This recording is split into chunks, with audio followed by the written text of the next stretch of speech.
All right, let's do it. What's going on? This is so the reason I'm doing this video, it's in a little analogy that I feel like helps a lot with a perspective of some of the stuff that we see happening in the country today, because we're seeing these transitions with Trump administration and the DOGE initiatives and all this stuff. And it's there's a lot of different dynamics happening. One thing I'm very aware of is this it's tough on people. Like it's an abrupt change. You have people who this is their only means of providing for their family, and now they're getting sent home, and or the threat, I guess, of being sent home. I mean, there's just so much. People have been working at home for years since COVID, and now they're having to go back into to work. There's a lot of changes that are being made, and so um, this video is to offer a perspective. I'm hoping this analogy can kind of open some eyes a bit to really one of the paradigm shifts that happened for me. But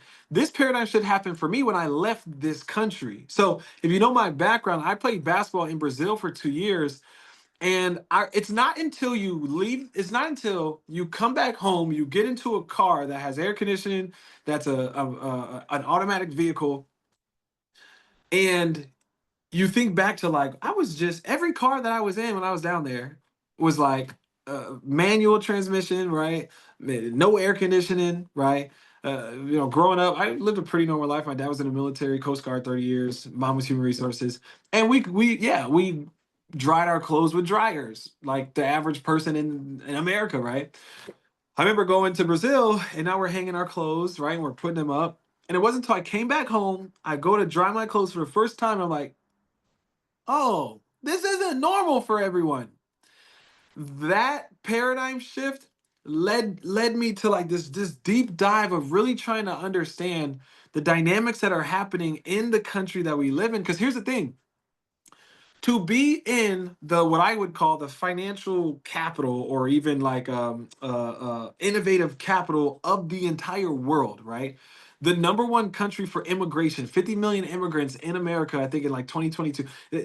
There's so many people coming to this country because of the resources, the opportunities, the school, all that different stuff. So the the challenge that I've been trying to wrap my mind around is how so many of us, we like to grow up in that country, and yet find myself struggling in this country of all this abundance and resources and stuff. That becomes a really big problem that needs to be solved, right? It's like going to, I don't know, KFC or Popeyes, and there's no chicken there, right? Or it's like, I don't know, it's like a fish is like, I don't got it, like I'm dying of thirst, like you're if you're in a bunch of water. So figuring out where the disconnect is has been a really big passion of mine. And so I'm hoping like, it's a quick analogy. I'm hoping it kind of offers some perspective of some of the things that I've seen that I think can help be a breakthrough for others as well. And so I'll share the screen real quick. What you'll see here, let me see. There's a picture. It's gonna be this like picture of this house, right? And this answers a big question for a lot of people, because I've had people ask me, hey, you studied IT in school, you played professional basketball in Brazil. What made you take the route that you took, right? Like, now you're in, finance, and you're doing like insurance and stuff, and talking about generational wealth and all. Well, how did that transition take place? And so what I'm going to do is give you a little bit of, like, like I said, an analogy, right? So you look at this house, right? This is what we would call like the proverbial American dream, right? It's like this nice house, land, doesn't have the picket fence, but it's just it's nice. It's a nice house. It's for the family, all this stuff. And the idea of America is freedom, freedom of thought, freedom of speech, freedom of ideology, and so forth, right? And so what I've realized is, when we're thinking about that dream home, right? When we're looking at HGTV and looking at the magazines, what we're not thinking about is the bottom half of the picture, right?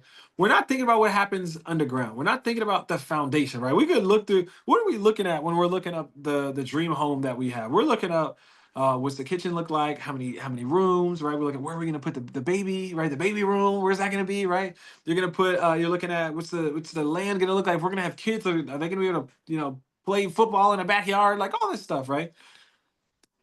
The last thing you want to think about, but you know you may have to, but you don't want to think about is what? It's like, okay, but we can have this beautiful home, but we go in and there's cracks in the foundation. We can't. We're not living here, right? Or you make the mistake of going and getting the home, but not even looking at the foundation. That's a massive problem, right? And so the same example or idea, right, is what I see in sports today. Okay, if you have kids in sports right now, you'll know what I'm talking about. If you've heard of the name Steph Curry, right, most people know who that is. A question that I ask people all the time, I say, do you feel like Steph Curry was good or bad for basketball? Okay. Now you watch Steph Curry. If you love Steph Curry, you're like, of course he's good, right? This guy's phenomenal. He closes his eyes, shoots a three, shimmies on his way back, right? Steps right over half court, shooting threes. Like the scoring percentage of the NBA has increased since he became a basketball, an NBA player.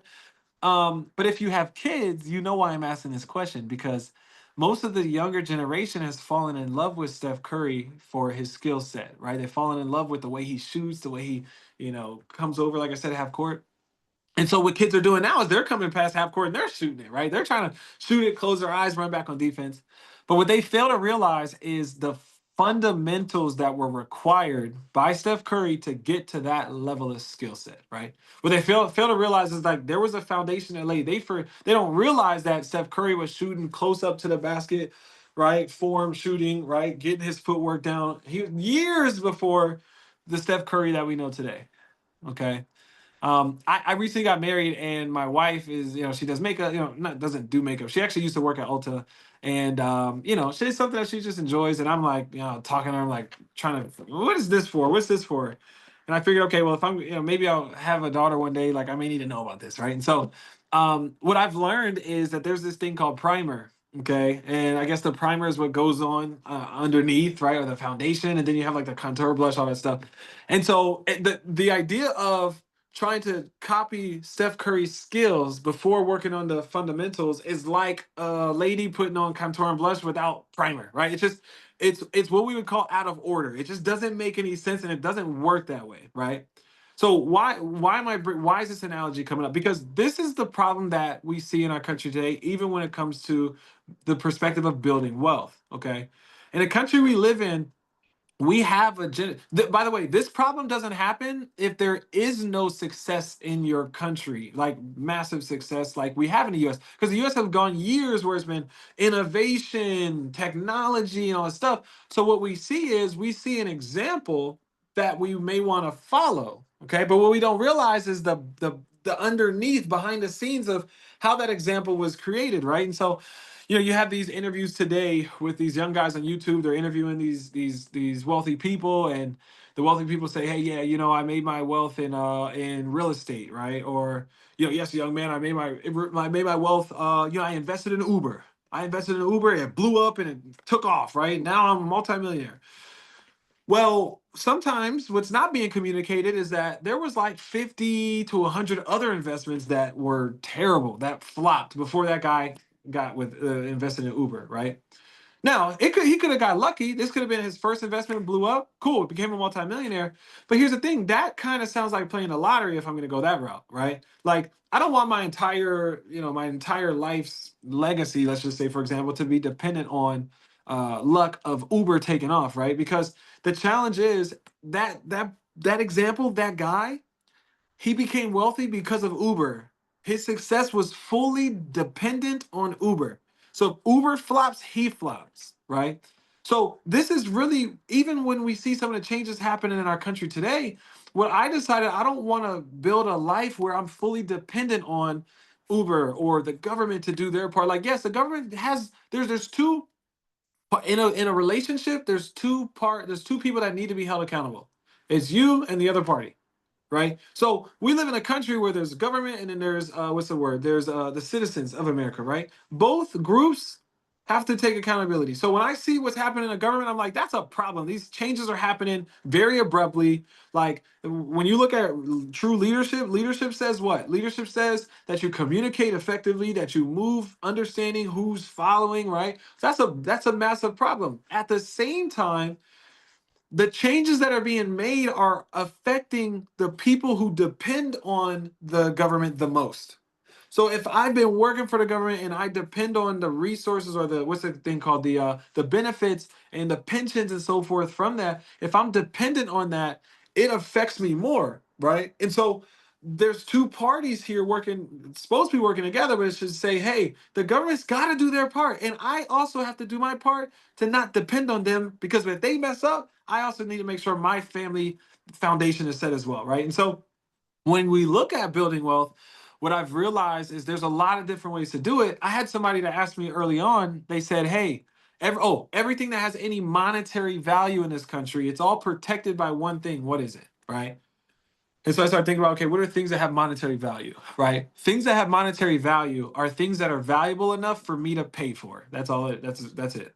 So for example, a cell phone. I pay for a cell phone because I can communicate with my family. I can FaceTime with my nieces and nephews. I can go on Instagram if I want, right? Maybe I could watch a video like this on my cell phone, right? I value it. If I were to break my phone, I would go pay for another one. Okay. So you imagine you go pay for a cell phone out of pocket because it broke. The next time you're like, you know what? I don't want to have to pay out of pocket again. Hey, you can get the Verizon insurance for 15.99 or whatever the number is. Yeah, I'm gonna get insurance on this thing because because I value it and I want to protect the value. I want to protect the thing that I value from, like, getting broken, whatever. Cool. We look at a car. What's the value of a car? Why is a car have monetary value to me? Because my vehicle gets me to work. And so I pay for it because it's really an investment. You think about it, I invest in my car, the car gets me to work, I make money from the job, right? I make more from the job than I put into the car, hopefully. Okay? So if that car goes down, that's a very big problem. I'm going to pay out of pocket for another vehicle or a way to get around. And so instead of paying out of pocket, what I do, I get insurance on my car. If my car goes down, I want to put the responsibility of that payment on the insurance company, not on me. I want to offload that responsibility, right? And so when you look at anything of value monetarily in this country, it's always backed by insurance. The car you drive, the home you own, even the banks. Every bank from California out here to the East Coast is backed by what? Insurance. When the banks were going to 07, 08, market crash, all that stuff, there was the insurance companies that actually bailed out the banks. Okay. So why am I hitting home on this point? Because typically the foundation is the thing that you don't want to talk about, you don't want to look at. It's like the thing that's like ugly. It's like, oh man, you got to go down here under the house and get dirty and stuff. Well, in the world of finance, I truly believe that world is the insurance world. It's like, oh man, like insurance. What is? I want to talk about real estate investments. I want to talk about, ETFs and investing in video, all this stuff. Yes, we'll get to that. But the foundation of all of this, let's say I have no assets, I have no home, I have no investments, I have nothing.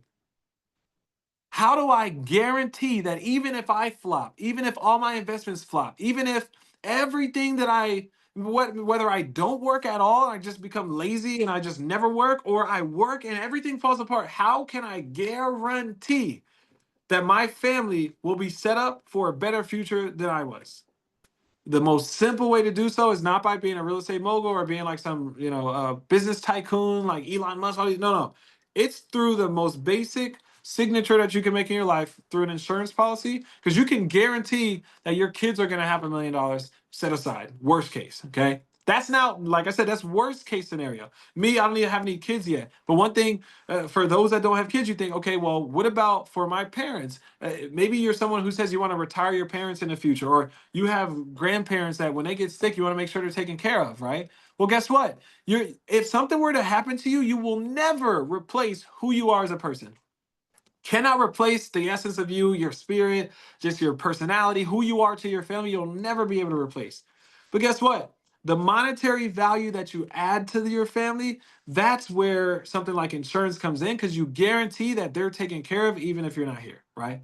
Now that the guarantees, the back end, the foundation is set, now let's make sure that we can have some savings set aside, right? 3 to 6 months in savings, because what? In the savings, 3 to 6 months in savings. If I lose my job, I have money to take care of the bills until I find a new one, right? I'm working for a company, they do layoffs happen, right? I'm working in the government, I'm hearing about these severances taking place. I know what comes next, right? I'm maybe getting a little worried, but I have less worry, I have peace of mind because I know what? That I have some savings set aside. So the insurance is peace of mind for legacy. The savings is peace of mind for today. If something happens, I have an emergency fund. Okay. Well, now that my legacy is taken care of, now that today's taken care of, let me make sure I also take care of the future. Let me make sure I'm focused on planning for my retirement. I got my 401k, I get a match. Maybe I have a Roth IRA or IRA. Maybe I have a TSP if I'm with the military, a TIA if I'm a teacher, whatever the case may be. Let me have these retirement funds set up so I can ensure when I retire, I have money set aside, right? Well, here's the thing. Now that legacy is taken care of, boom, if something happens to me, my family's good. Now I can focus on savings for me and today and my family. I got the future taken care of with retirement. Now it's time to have some fun. Now let's play. Now let's go get some real estate, properties. Now let's go get an Airbnb. Now let's go get, sorry, a what's it called, a multifamily unit. Invest in some syndicates, right? All this different stuff. Have some passive income coming in because now that frees me to what? To have some fun, to play, to have my time. Now it's like I gotta get my time. I can go travel. I can do things I want to do. Right? Don't have to be everywhere for everything. And then from there, yeah, investments, cool. Let's dump some money into some crypto. Let's get some ETFs. Let's invest in Nvidia, right, and Uber, and all these different things. And let's when you look at investments, the challenge is we have people that are they're overly exposed in investments when your investment is supposed to be your and it's your and it's like, hey, my foundation's taken care of and I have some investments, right? And so if because what happens is you lose all your investment money, you should still be good, right? I heard some advice years ago that said the money that you invest is money that you are okay with losing. Doesn't mean you want to lose it, but if you were to lose it, you would be okay. Okay. And so here's where I see the big problem. The big problem that I saw was this. Just like back with Steph Curry, right? We come back here to Steph Curry where when I see Steph Curry and I see the skills and I fall in love with the skills, I'm trying to duplicate the skills, but I forget to build the fundamentals of the foundation. When it comes to building wealth in our country, the same thing happens. Because I'm telling you right now, I see so many young people that they're looking online on how to learn about money, finance, investments, growing their money, wealth, all this different stuff. And you know what I find is that so many of us, we dive headfirst into investments, crypto. Maybe I'm on Robinhood. I want to learn how, the charts work. I want to learn about options, puts, all that different stuff. Great. I want to learn about Airbnb, flipping properties, wholesale, all this different stuff. The challenge is this. If I'm dumping money into a rental property, but you don't have any savings though?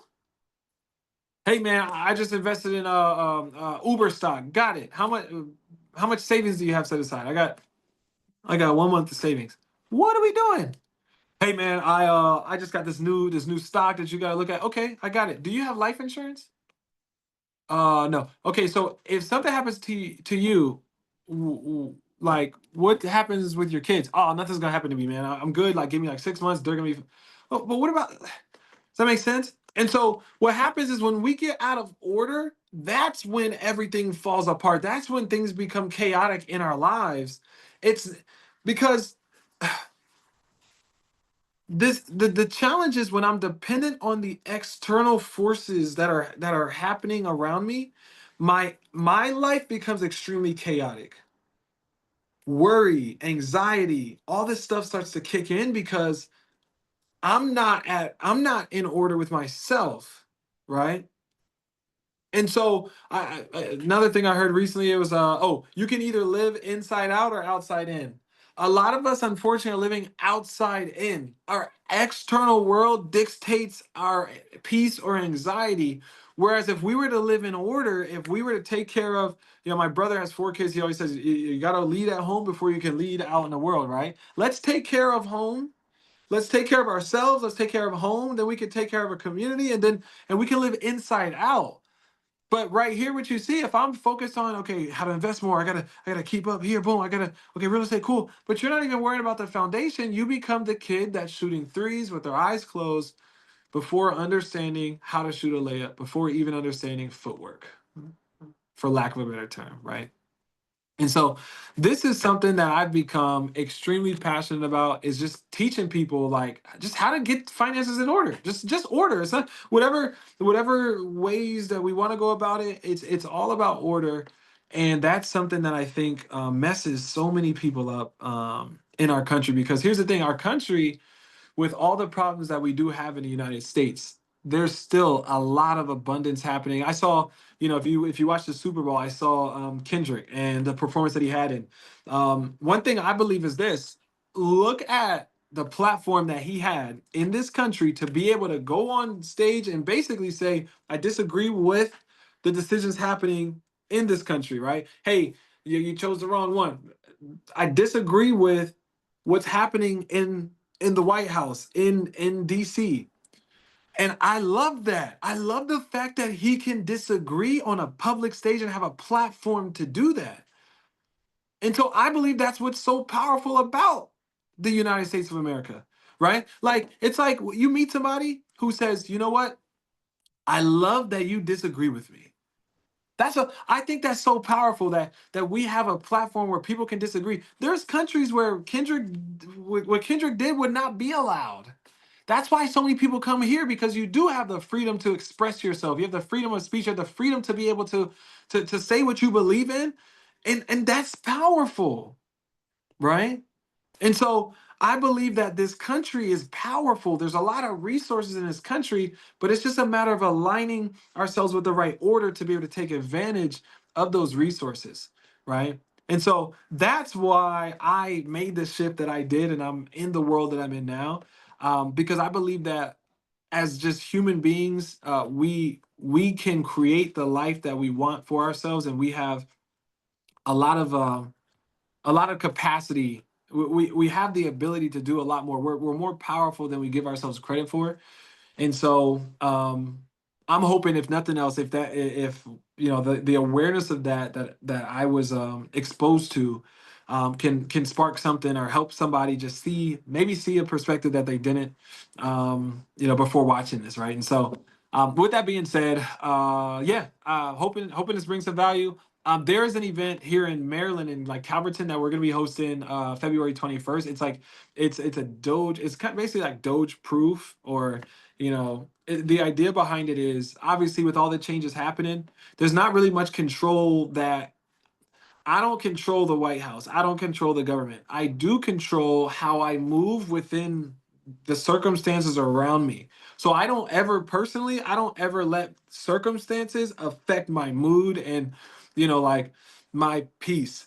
Instead, what I do is I analyze circumstances and then I decide how to move accordingly. And so, the event that we're hosting, that's what we're talking about. We're talking about, like, how to adjust, how to pivot in the world that we live in, the all the chaos that can happen around. But if you can be someone who is at peace with yourself and your decisions, and you're leaning into like just the authentic version of you and what's for you and your family, I think you can live a life where this stuff really doesn't affect us as much as we may allow it at times, right? And so let me know. Definitely, I'll put it on social. I don't even know where this is going. This could go on YouTube, LinkedIn, all that stuff. But we'll be hosting that here in Maryland on the 21st, Friday the 21st. And yeah, outside of that, again, just like it's you. The answer is always you. That's something I'm very big on. You have the capacity to create the life that you want for you and your family. It's within you. The answer is always within you. So that being said, I'll let you guys go. Peace. Thanks for listening.